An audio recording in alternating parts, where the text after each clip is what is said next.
Hai guys, welcome back to my channel. Apa kabar semuanya? Ya, kembali lagi bersama gue Ed Van der Hang. Sekarang di podcast ini sebenarnya adalah menjawab pertanyaan atau request dari teman-teman kalian semua yang banyak nanyain ke gue, Kak gimana sih caranya masuk Imperial College, Kak gimana sih syarat-syaratnya, Kak gimana sih dapetin LOA-nya, beasiswa segala macam. Nah, sekarang hari ini gue akan memenuhi permintaan kalian semua. Nah, tentunya gue udah kedatangan guest yang spesial banget hari ini yang akan membantu gue menjelaskan itu pada kalian. Nah, kita sambut dulu guest gue ini. Halo Bang. Halo Sal. Ya, ini adalah Apa Bang kabar? Ivan Tumpak. Baik, Alhamdulillah. Apa kabar Bang? Baik-baik, gimana puasanya lancar?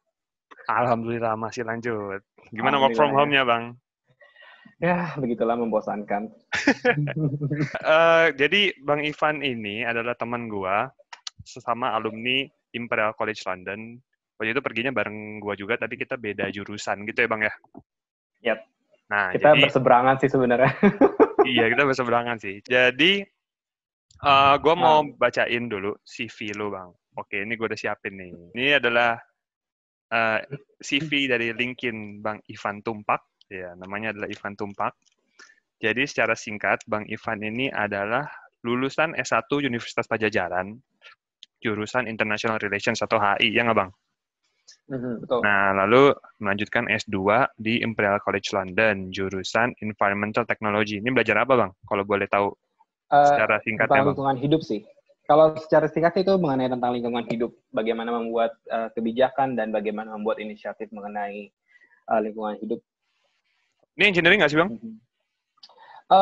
Jatuhnya, kayaknya sih jatuhnya enggak sih. Jatuhnya natural science. Oh, natural science ya? Berarti hampir sama kayak geoscience dong harusnya? Probably. Kayak mungkin kayak biologi itu masuk ke natural science. Mafiki bio. Kayak gitu. Bio, Dan gitu. one of them is like environmental technology. Nah, ini ada yang menarik nih. Bang Ivan pernah bekerja sebagai reporter di Trans7. Wow. Aduh. Keren banget kan? Itu sebelum berangkat S2 ya, Bang ya. Nah, sebelumnya juga beliau pernah bekerja di PT Triputra Agro Persada Group Management Development. Lalu setelah lulus S2 kan 2018 itu Bang Ivan sekarang aktif bekerja di PT Sumber Energi Pangan sebagai HR, Bang. Human Resource System Development. Lu jadi HR? Iya, gue jadi HR, cuman ngerjainnya macam-macam sih. Oh, oke, mantap. Oke, Bang. Jadi gue mau tanya dulu nih sebelumnya nih ke lu. Waktu itu kenapa sih lu milih Imperial? Jujur, kalau seandainya pilihan pertama pasti pilihannya sebenarnya Imperial.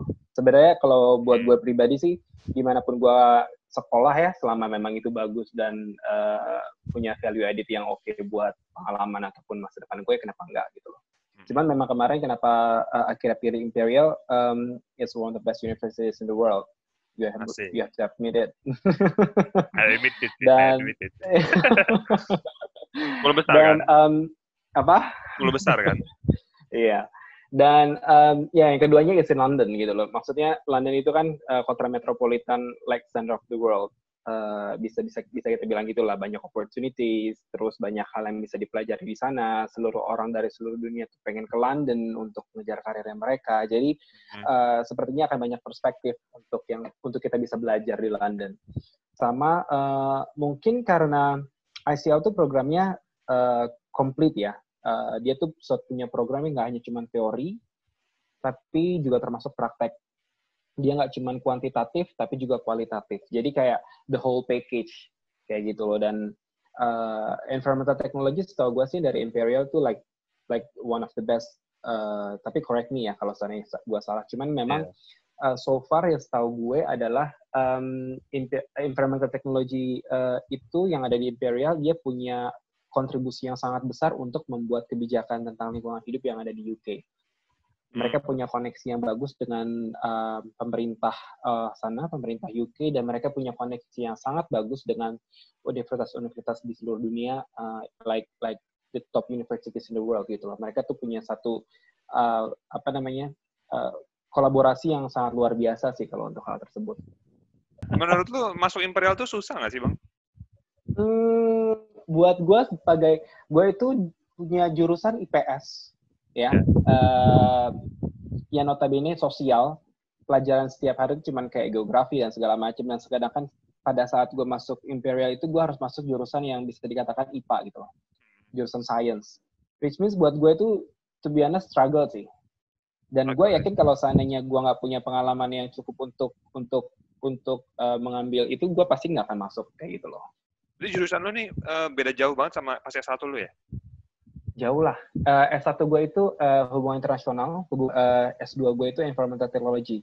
Yang menyamakan, yang mungkin membuat sama adalah, yang sama-sama itu adalah mungkin mengenai kebijakan ya, mempelajari soal kebijakannya. Kayak gitu. Bukan harus inline dengan S2 kita, cuma mungkin kita punya cara berpikir yang lebih luas ketika kita mendapatkan pendidikan yang lebih tinggi daripada yang lain kayak gitu loh. Jadi banyak hal-hal yang mungkin tidak terpikirkan oleh orang lain, terus kita yang sudah melalang buana, mungkin yang sudah memiliki pengalaman di bidang pendidikan lebih baik, itu punya pemikiran hal tersebut gitu. Jadi mungkin ini salah satu hal yang mungkin kenapa akhirnya gue mau tertarik S2 juga sih. Bisa nggak lu ceritain waktu awal dulu step-stepnya pas lu mau daftar Imperial tuh apa sih yang harus dimulai gitu? Yang pertama itu adalah sebenarnya komitmen sih. Komitmen tuh udah hal yang paling utama untuk ketika kita memutuskan untuk melanjutkan kuliah, baik itu S2 atau S3. Jadi komitmen untuk bisa melewati semuanya dengan sepenuh hati lah. Kalau untuk Imperial sendiri itu ada yang paling utama disiapin itu sebelah adalah administrasi. Administrasi itu pasti akan banyak sekali yang harus kita siapkan ketika kita mau masuk Imperial. Yang kedua itu adalah kesiapan untuk wawancara. Lalu yang ketiga adalah acceptance process. Secara umum seperti itu. Tapi kalau mungkin kita ingin breakdown satu-satu, kita mungkin mulai dari administrasi dulu kali ya. Ini sebenarnya bagian atau part yang paling sulit sih menurut gue ya, Soleh. Karena ketika gue mencoba untuk memutuskan untuk kuliah S2, itu prosesnya tuh nggak sebentar. Proses persiapannya itu selama hampir setahun. Dan proses untuk persiapan administrasi ini adalah proses yang paling lama. Apalagi pada saat itu gue bukan straightforward dari S1 langsung S2 gitu, enggak. Tapi gue punya kerjaan terlebih dahulu dan gue masih harus sibuk dengan kerjaan gue. Jadi mungkin hal itu yang membuat gue akhirnya lebih lama untuk melakukan persiapan daripada yang lainnya. Kayak gitu. Nah, yang pertama harus dilakuin itu adalah persiapan mengenai ijazah dan transkrip. Yes. Itu penting banget karena translate ya?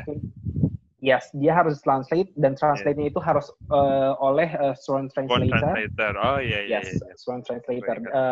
Itu udah yang terpercaya translator yang tersumpah. Dan itu akan dikirim ke Imperial College-nya secara hard copy. Jadi which means itu kita harus merelakan ijazah kita yang satu-satunya itu untuk pergi terbang bermil-mil jauhnya dari Indonesia ke London. Asli lagi ya? Karena dokumen asli lagi ya? Dokumen asli. Jadi kalau bukan yang legalisir lagi ya? Bukan yang legalisir, karena mereka nggak akan terima yang legalisir. Jadi benar-benar harus yang asli, dan kalau seandainya itu hilang, udah deh, kelar di hidup kita selamanya. Aduh, iya. Jadi itu harus dipastikan, kita mengirimnya dengan jasa pengiriman yang benar-benar terpercaya dan as soon as possible sih. Karena waktu kemarin gue pengalaman, itu gue kirim, hari ini gue kirim, hari ketiga atau keempat nyampe di sana, terus hari ketiga setelah mereka sampai itu dibalikin lagi ke gue. Jadi prosesnya hingga cuma sekitar 1 mingguan lah dari dokumen tersebut terkirim ke sana dan balik lagi ke gue. Kayak gitu, itu yang paling pertama. Yang selanjutnya itu yang dipersiapkan adalah resume atau CV. Iya. Betul. Itu resume penting karena itu adalah dokumen untuk kalau seandainya kita lolos administrasi, dokumen itu adalah salah satu dokumen yang digunakan untuk melakukan proses wawancara. Iya. Kayak gitu. Dan itu harus dibuat sebaik mungkin. Sarannya mungkin 1-2 lembar aja sih ya untuk pembuatan resume ataupun CV, dan nggak perlulah hal-hal yang terlalu mendetail yang ada di dalam CV tersebut. Pokoknya gunakan bahasa Inggris yang bukan akademik tapi profesional. Karena bahasa Inggris akademik sama profesional itu beda. Jadi pastikan resume atau CV kita itu menggunakan bahasa yang profesional. Yang ketiga, ini the most important one, itu adalah IELTS ataupun tes bahasa Inggris. Sebenarnya sih boleh IELTS, boleh TOEFL ya. Kalau untuk IELTS, rata-rata tuh biasanya itu 6,5 kalau nggak salah. Ada juga sih yang lebih dari 6,5, sebenarnya tergantung dari jurusan masing-masing. Kalau nggak salah dulu temen gue di business analytics, dia tuh harus minimal tuh 7 atau 7,5 gitu untuk bisa diterima di jurusan tersebut. Kayak Jadi gitu. setiap Jadi jurusan memang beda-beda ya? beda-beda. Apalagi kalau seandainya kita mau masuk MBA, mau masuk biasanya mau masuk MBA itu mereka mungkin membutuhkan 8 lah atau 7,5 mungkin minimal. Kayak gitu. Jadi memang IELTS ini, nah penting persiapan IELTS ataupun bahasa Inggris seperti ini tuh harus dipersiapkan tuh dari jauh-jauh hari. Gue tuh mempersiapkan IELTS itu sekitar 1 sampai hampir 2 bulan deh kalau nggak salah, untuk akhirnya gue bisa mendapatkan kesempatan untuk tes IELTS ya. Kayak gitu. Jadi memang harus dipersiapkan benar-benar, karena kalau enggak, pengalaman dari temen gue, bukan anak Imperial sih, cuman anak kampus lain, dia itu bisa sampai take 5-6 kali tes IELTS. Wow. Jadi, yes, bisa Sebanyak dibayangin sebanyak itu? 5-6 yes. kali IELTS? Yes. Bisa dibayangin 2,8 juta pada saat itu dikali 5 kali atau 6 kali tes. Belasan juta, 14 juta. Yes. Gila. Yes. Jadi memang benar-benar harus dipersiapkan dengan baik yang namanya IELTS itu, karena Imperial tuh setahu gue mereka tidak mentoleransi apapun nilai di bawah requirement-nya mereka. Tapi ini Bang, satu lagi kalau nggak salah IELTS-nya harus dalam kurun waktu validitasnya itu 2 tahun ya? Yes, harus 2 tahun. Baik IELTS maupun TOEFL, so gue sih harus 2 tahun sih. Oke. Berarti kita harus semacam kayak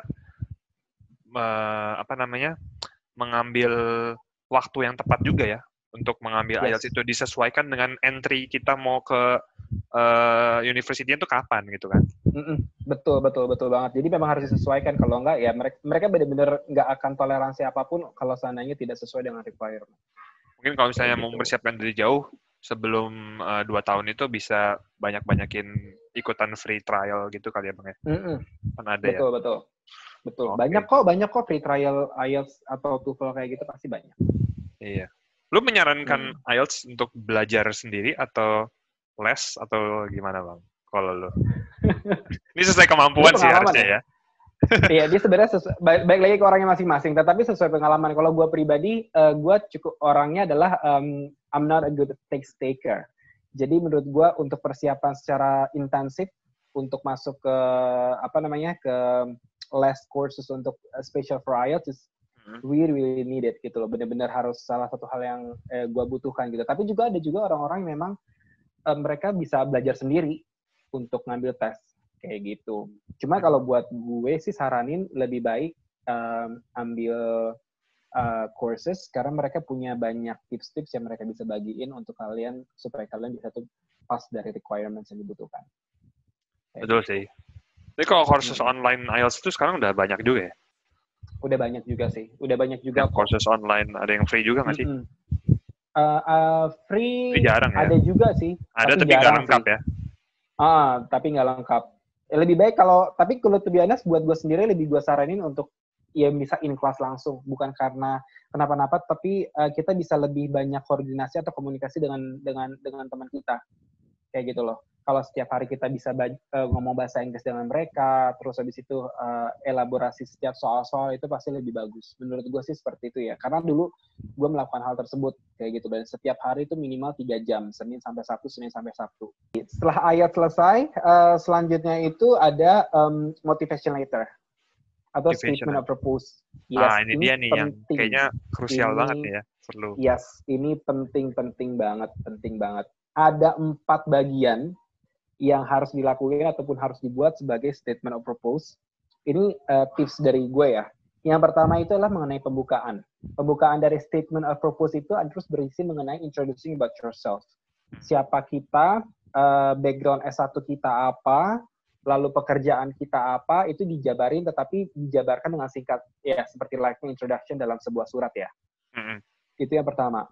Yang kedua, bagian kedua itu adalah apa tujuan kamu kuliah untuk melanjutkan S2? Apa tujuannya? Kenapa mau belajar itu?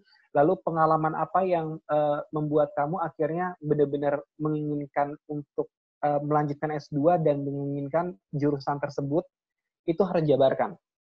Jadi tiga hal ini yang biasanya akan menjadi like silver bullet lah kalau gue bisa bilang. Maksimal berapa kata tuh Bang untuk motivation letter? Maksimal berapa kata? Motivation letter itu tergantung, beda-beda. Cuman gue saranin maksimal itu maksimal tuh 2 halaman. Kalau bisa sih sekitar 700 sampai 1000 kata aja. Semua yang ketiga itu adalah mengapa jurusan tersebut, kenapa kampus tersebut, terus kenapa di kota tersebut, lalu apa yang kamu buat untuk jurusan tersebut. Result apa yang mau kamu buat untuk kampus ataupun jurusan tersebut, kayak gitu loh. Dan yang terakhir itu adalah mengenai kontribusi apa yang kamu lakukan, yang ingin kamu lakukan untuk pekerjaan kamu atau untuk lingkungan kamu setelah kamu selesai kuliah nanti.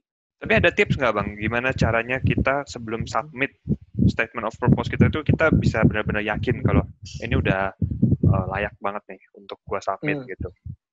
Oke, yang pertama itu jangan pernah buat statement of purpose dalam waktu 2 atau 3 hari. Itu nggak efektif sama sekali. Artinya jangan ambil jalan pintas ya. Jangan ambil jalan pintas. Buatlah statement of purpose itu at least 2 minggu sih kalau dari saran gue ya. Jadi dulu gue daftar ke sejumlah institusi dan gue tuh buat tuh setiap statement of purpose tuh minimal tuh sekitar 1 sampai 2 minggu.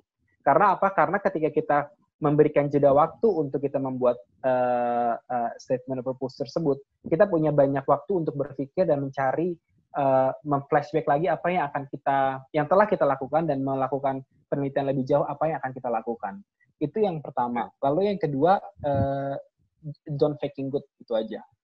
Jangan mencoba untuk membuat sesuatu yang mengawang-awang, tetapi itu ternyata tuh tidak realistis gitu, karena kampus pasti akan tahu. Yang baca admission kita tuh, yang baca administrasi kita tuh benar-benar orang yang memiliki kemampuan expert di bidangnya kayak gitu. Jadi jangan sampai buat ngawang-ngawang ataupun faking good aja sih.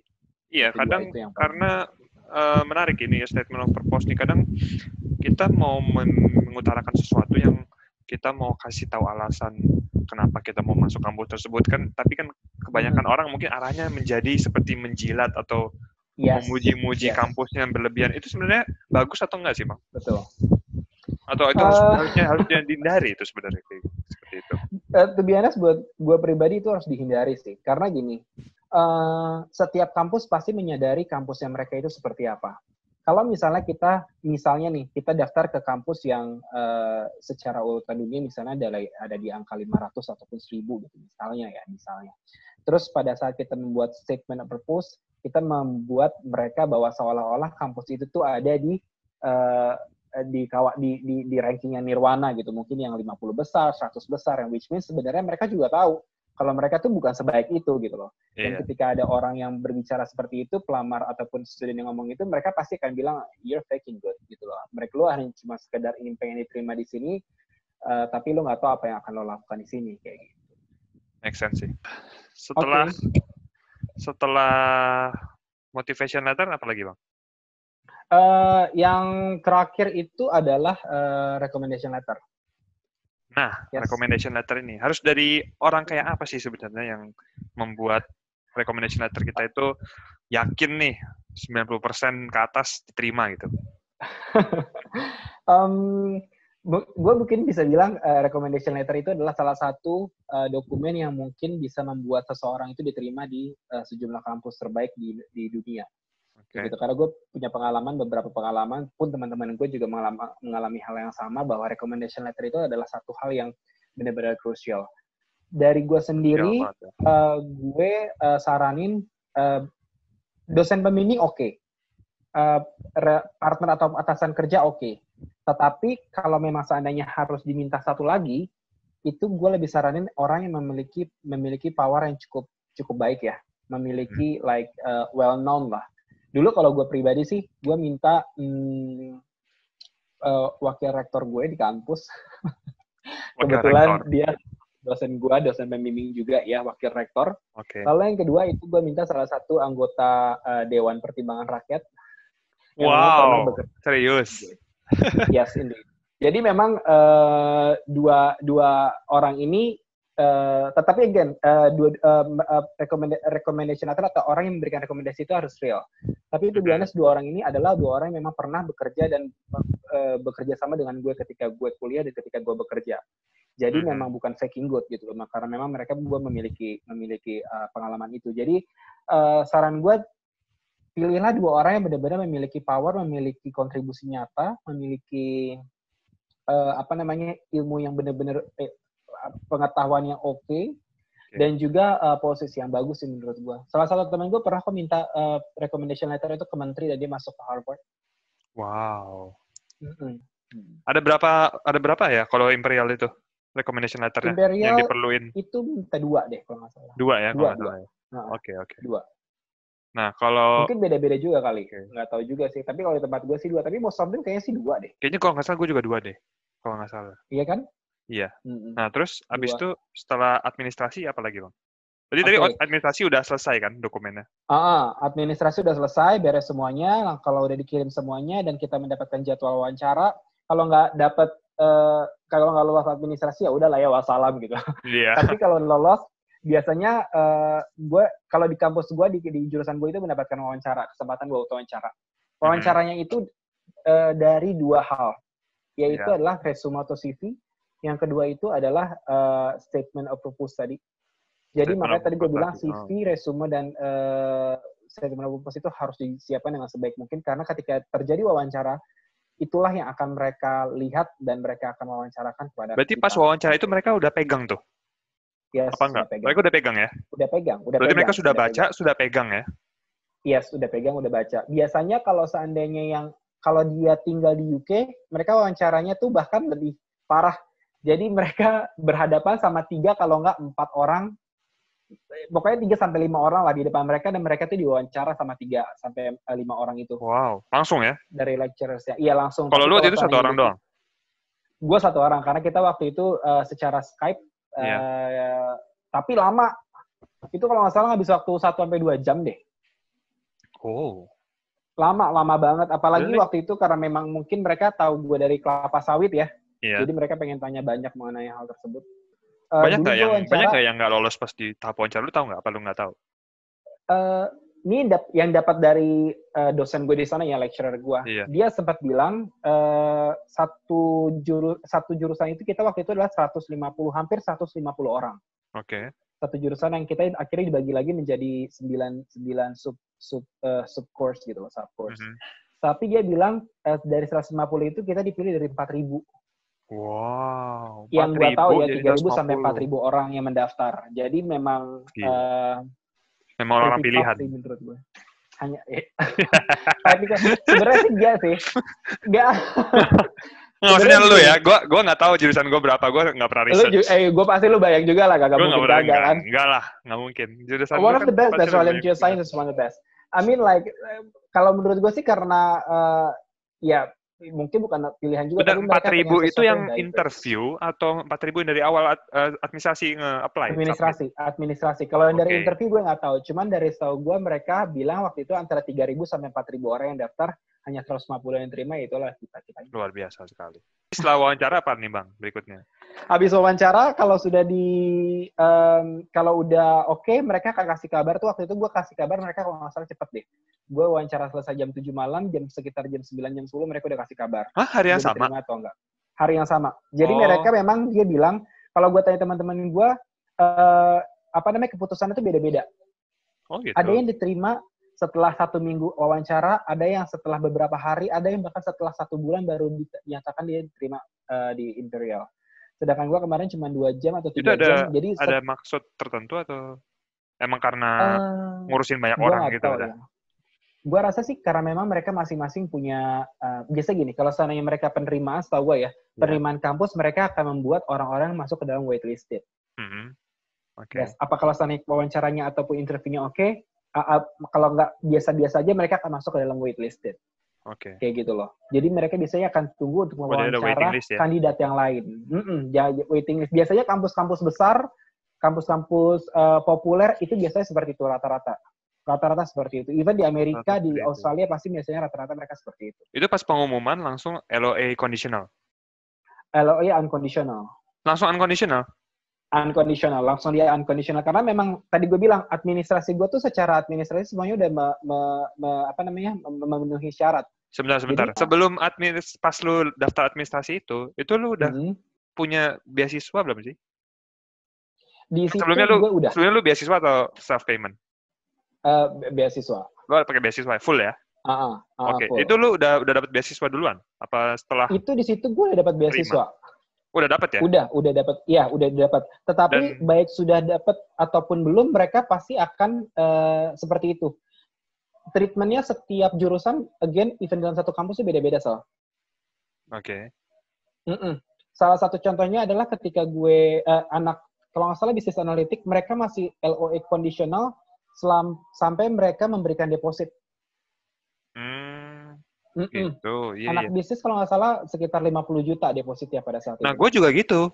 Jadi semua persyaratan itu udah lolos semua, udah kelar. Cuman terakhirnya tuh LOA conditional yang diberikan. Asalnya deposit. Nah, deposit itu baru bisa digantikan dengan surat keterangan sudah mendapatkan beasiswa. Kayak guarantee letter, kayak gitu. Guarantee letter. Atau kalau yang self payment ya bayar gitu, deposit. Iya. Tapi maksud gue karena kan guarantee letter dari lembaga pemberi beasiswa itu nggak di-attach di seleksi administrasi yang pertama. Kalau lu beda ya berarti ya?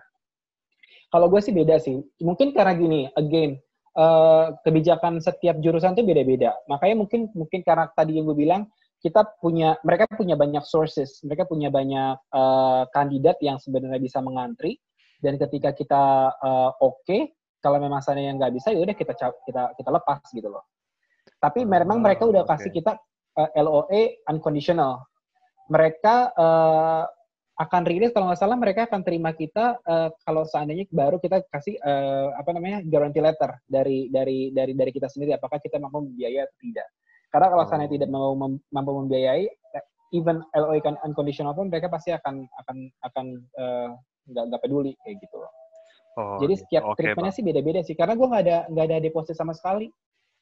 Tapi sebenarnya kalau misalnya cuma mau klarifikasi aja nih berarti, kalau misalnya kita mau daftar Imperial sebelum atau sesudah kita punya beasiswa itu doesn't matter ya? Maksudnya nggak akan ngaruh apa-apa gitu. Maksudnya apakah itu akan kenapa? Apakah kalau kita udah punya beasiswa itu akan menjadi nilai tambah kita saat interview gitu misalnya? Enggak juga sih menurut gue, doesn't matter sebenarnya, karena ketika lo ngisi ketika kita ngisi form registrasi yang ada di Imperial, itu pasti akan ada tulisan pembiayaan oleh siapa. Oh iya gue ingat sekarang. Iya kan? Iya pas pertama kali apply. Tulisan oleh siapa? Teman gue pun biaya sendiri, dia masih bisa dipanggil.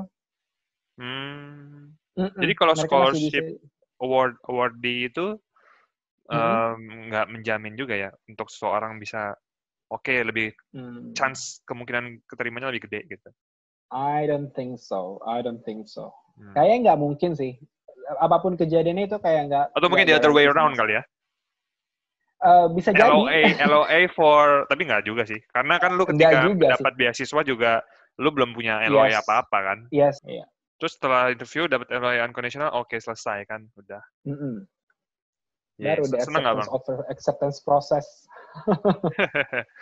Baru setelah itu ngurusin visa segala macam ya. Ngurusin visa super mahal itu. Oke. Ya, terima kasih Bang Ivan atas sharingnya. Sangat luar biasa sekali, sangat menginspirasi. Menurut gue nih tips and triknya udah lengkap banget. Tapi buat kalian yang kira-kira masih butuh informasi lebih lanjut, bisa akses website Imperial langsung di imperial.ac.uk. Mungkin gue bisa tunjukin sedikit ini ke link study, terus ada buat yang mau postgraduate. Lalu ada how to apply di sini. Nah, di sini udah lengkap nih applying, gimana caranya apply, segala macam langkah-langkah yang harus diikutin. Mainly sih kalian yang pertama akan bikin account dulu, misalnya apply. Lalu lu apply for master course kan. Nah, lalu apply now, online application. Kalian akan langsung diarahkan untuk membuat akun sendiri di Imperial. Nah, di akun ini kalian akan mensubmit segala dokumennya secara online, bener nggak Bang? Betul.